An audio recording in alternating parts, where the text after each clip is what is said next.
on a movie.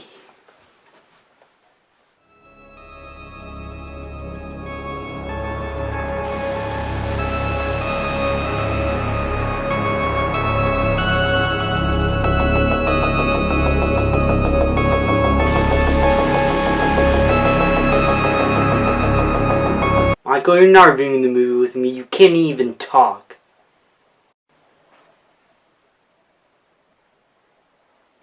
Just go stand in the corner, okay?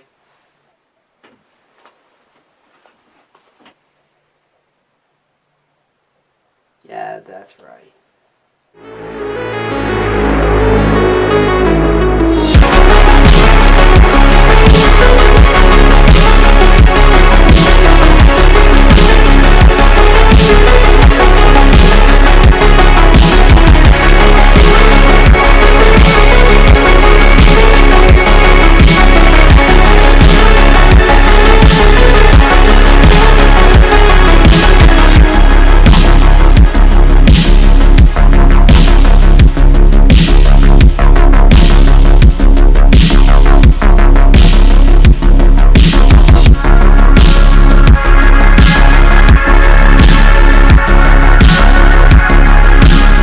Halloween Kills once again stars Jamie Lee Curtis, is directed by David Gordon Green, written by Danny McBride.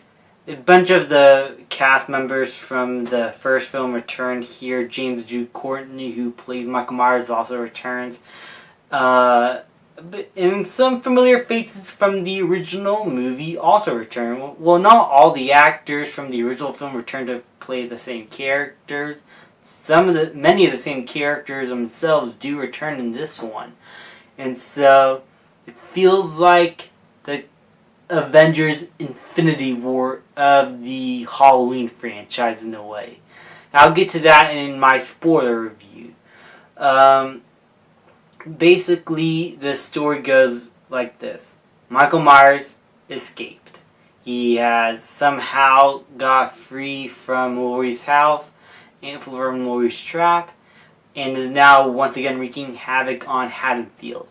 And the people of Haddonfield have had enough of Michael Myers, and they form a mob to go out and try to find him and kill him once and for all. And that's the basic plot. It's basically that throughout the entire film. The town of Haddonfield doing their best to try and stop Michael Myers. And you know what? I heard a lot of mixed things about this film, but in my opinion, I think this is one of the better sequels of the Halloween franchise.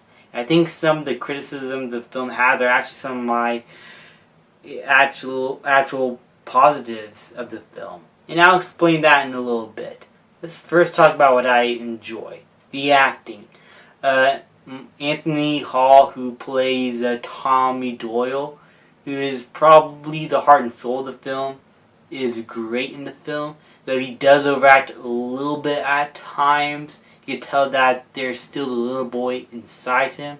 I think that kind of worked in terms of who the character is. Even though he may seem like a very grown man, he's still in some ways that same little scared kid from 1978, that fateful Halloween night. And I think the performance overall still was able to work with that kind of character he has, as he's the one forming these mobs to try and go out and kill Michael Myers. And he does this all to try to protect Laurie because, in his words, she saved him that fateful Halloween night, and he's going to do the same this night. And I actually love how this film in ways connects to the original Halloween film, actually more so than the 2018 one.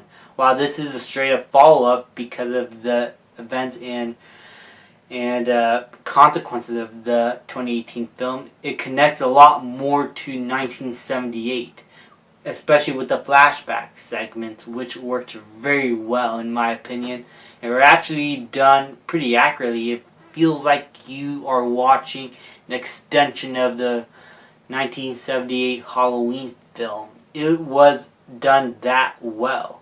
The character Jamie Lee Curtis, Laurie Strode, is put in the sideline again, like in Halloween 2 in 1981. But this time around, she gets more of a character arc. She gets a little bit more to do. Her performance is more stood out than in Halloween 2. So, not like she has absolutely nothing to do here. But she had nothing to do here at the same time, basically. And that's kind of understandable. The characters, the family characters, Laurie Strode's sister and her daughter, they also help form a mob to try and find Michael Myers. And their characters are probably a little bit underdeveloped in my opinion. I feel like they're saving a lot of their moments for the next film. But by the end of the film, they do shine a lot more and have a lot more to do with the story. The first 2 acts mostly focuses on the town of Haddonfield and the characters from the 1978 film that survived. And we get to see a lot of that Haddonfield. We get to see some of the residents, how people lived, especially the people who are living in the Myers house, which is confirmed. Exploring the town of Haddonfield in many ways makes me feel for the people a lot more than in any of the other installments. You get to see how they live, what their home lives are, and when Michael kills these people in brutal ways, it's actually a bit sad because these people, you're focusing on an actual town. There's many individual characters here, but they're not really like a central character. Now, for me, a central character will mostly work for the movie's favor. But here, I think not having a central character apart from Michael Myers or Tommy Doyle, I think it actually worked in the movie's favor because this movie is all about the town of Haddonfield.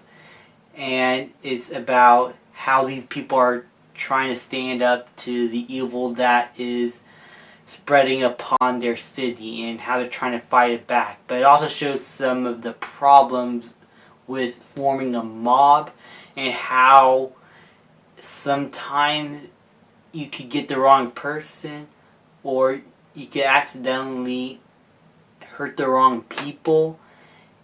And I think the movie explored that pretty well, though I feel like the next film is probably going to have to explore that even further because I feel like there was something really good here that I feel like needs to be paid off very well when the next movie comes around.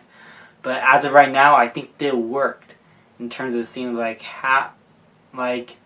what if these people, the entire town of Haddonfield, go up against Michael Myers? And by the end, you get that answer. A lot of the kills are brutal. This is one of the bloodiest, brutal films in the Halloween franchise. But unlike the Rob Zombie films, where, in my opinion, glorifies an absurd amount of violence to a degree where it's unwatchable, here, it doesn't glorify it. It shows how horrific these killings are and shows how dangerous Michael is. And I think that's how this movie was able, in my opinion, make Michael Myers scary whenever he's on screen. In my opinion, whenever Michael's on screen, he is terrifying because he is not only still just pure evil and killing for no reason other than he probably likes it or he needs to, we don't know. He is still the boogeyman. And he's still terrifying. And because we fear for the people of Haddonfield, we fear him even more because we do not want these people who are just living normal lives to be killed. And I think that's what the film was going for, and I think it executed that very well. Especially with the last 10 minutes, which are some of the best in the Halloween franchise. In terms of negatives, I do have some negatives. They just don't explore these ideas as much as I think they wanted to in this film. I feel like they're going to save a lot of the stuff here for the next movie. And yes, some characters do make dumb decisions here, and sometimes it works, sometimes it doesn't. Now, the times it does work is because the people are in so much fear that it's hard to like make rational decisions, and I think that's when it worked very well. But there's some times where just the characters make dumb decisions and they just deserved it. And I can understand those kinds of criticisms, but sometimes it does work in my opinion, but sometimes I can understand why it's a negative. As I said, there is some overacting, especially with the mob people. They just mostly my biggest problem is just they don't explore the ideas that they want to as well here as they want to, and I think that the next film, it has to do a really good job exploring these ideas to a degree. Overall, I don't think it is as good as 2018's Halloween. Definitely not as good as 1978 Halloween. But I think this is a great installment, a great third installment in this quadrilogy of films: Halloween 1978, Halloween 2018, and now Halloween Kills. And hopefully Halloween Ends bookends this entire story arc very well, because I feel like they are setting up something extremely exciting for the next film, and I can't wait to see it. I'm going to give Halloween Kills an A-. Thank you guys so much for watching. People like, subscribe, comment, and I will see you guys next time.